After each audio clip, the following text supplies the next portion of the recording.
This video is sponsored by VIPSCDKey.com. VIPSCDKey.com is a marketplace website where you can purchase game keys and software keys with no hassle. VIPSCDKey.com offers a legit Windows 10 key for only $22 and Windows 11 key for $32. This is the same keys I use on my PC builds. But to make it more awesome, they'll be giving another 25% discount. Just type our coupon code XTNC to get it for only $16 for Windows 10 key and $23 for Windows 11 key. You now have your legit Windows 10 or 11 key license all set, but in a more affordable price. If you're in the Philippines, purchasing is very easy. You can use PayPal or Maya. Visit VIPSCDK.com now. I'll put the link in the video description below. So thank you VIPSCDK.com for sponsoring this video.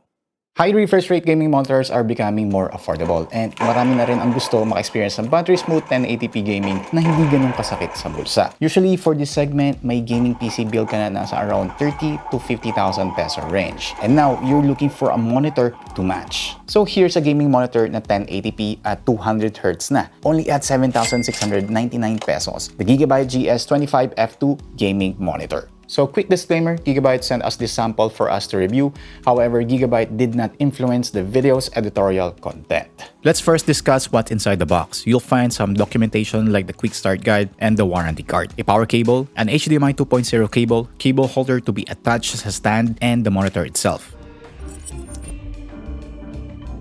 The Gigabyte GS25F2 gaming monitor features a 24.5-inch Full HD Super Speed IPS display panel with a 200Hz refresh rate and 1 millisecond response time, ensuring smoother motion and reduced blur in fast-paced games. May wide color gamut din ito at HDR10 support, although wala itong VESA HDR certification, so expect only basic HDR performance. It also supports AMD FreeSync Premium and Adapted Sync para maiwasan ang screen tearing at stuttering. Plus, meron din itong Black Equalizer feature na nag-a-adjust ng brightness sa madidilim na areas ng laro para mas madaling makita ang kalaban. Other gaming-centric features includes OSD Sidekick, which allows users to tweak monitor settings via software instead of manually navigating the OSD menu. No need for a data cable anymore, as this works using either HDMI or DisplayPort cable directly from the monitor to your graphics card. There are also game assist tools like crosshairs, aim stabilizers, at on-screen timer. May smart audio technology din, which allows the display to dynamically alter its overdrive settings as frame rates fluctuate, promising optimal results, especially with ghosting sa bawat laro. Pagdating sa connectivity, we have two HDMI 2.0 ports that support display modes of up to 1080p at 240Hz, one DisplayPort 1.4, and a 3.5mm headphone jack. Meron din itong built-in 2-watt speaker on both sides, which I think pwede na for some basic audio listening.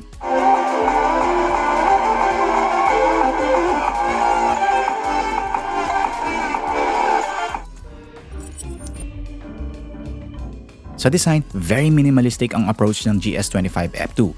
All black, slim bezels on three sides, with a slightly thicker bottom chin sporting a Gigabyte logo. And you can also find the OSD joystick at the bottom just below the Gigabyte logo. There's even the word gaming printed on the stand just so you know that it is indeed a gaming monitor. Sa likod naman, merong malilit na vents for heat dissipation and a VESA mode for either monitor arms or wall mounting. This can easily pose either as a business or office monitor, aside from the fact na gaming monitor ito due to its minimalistic profile. Pagdating sa stand, it's easy to install, pero walang height, swivel, or rotating adjustments. Only tilt, around plus 20 degrees to negative 5 degrees. So kung gusto mo na mas maraming adjustment options, you'll need a monitor arm. It's also made mainly of plastic and is slightly wobbly with the monitor pag nasasagi ang desk. In terms of size, ang width nito ay nasa 55.6 cm, height width stand is around 40.3 cm, at ang depth width stand is 18.5 cm or 7 inches. So it will only take a small space on your desk. For color accuracy, this monitor claims 120% sRGB coverage, has 84% Adobe RGB, and a DCI-P3 color space coverage of 89% based on our test results. Okay to for casual content consumption or even a non-color sensitive creative work. Pero kung pro-level color work ang target mo, better look for a higher gamut panel. Sa ghosting test, gamit ang Blur Busters UFO test, napansin namin na may visible ghosting by default. So we tested through the presets and saw that you can get the best result by choosing using either balance or picture quality presets. Go with speed preset and you'll see na mas naging worse ang ghosting, while Smart OD would also be giving quite decent results. For input lag, based on our OS LTT, ang on-display lag is around 7.81 millisecond, while total input lag including render times sits at 10.14 millisecond, which is still good for competitive gaming, especially with a higher refresh rate. Sa brightness naman, it peaks at 340 nits, kaya sakto lang ito for indoor use. Pero baka hindi ito ganun ka-visible sa sobrang liwanag na environment. At sa power consumption, it peaks at 25.2 watts at max brightness and volume on the speakers. Pero usually, mas mababa ito in real-world usage, especially if you're not setting it at maximum brightness. On gaming performance, it's battery smooth since it has an up to 200Hz refresh rate. I've tested it on some competitive games like CS2 and Marvel Rivals, where you can definitely kill someone on your game much better at may aim mo ng mabuti and expect mo na it's a kill shot. In my opinion, the Gigabyte GS25F2 is a solid contender kung ang hanap mo ay budget-friendly, 1080p, high refresh rate gaming motor, at an SRP of 7,699 pesos. Performance-wise, okay siya for gaming dahil 200Hz refresh rate at mabilis na response time at 1 millisecond, along with a decent color accuracy.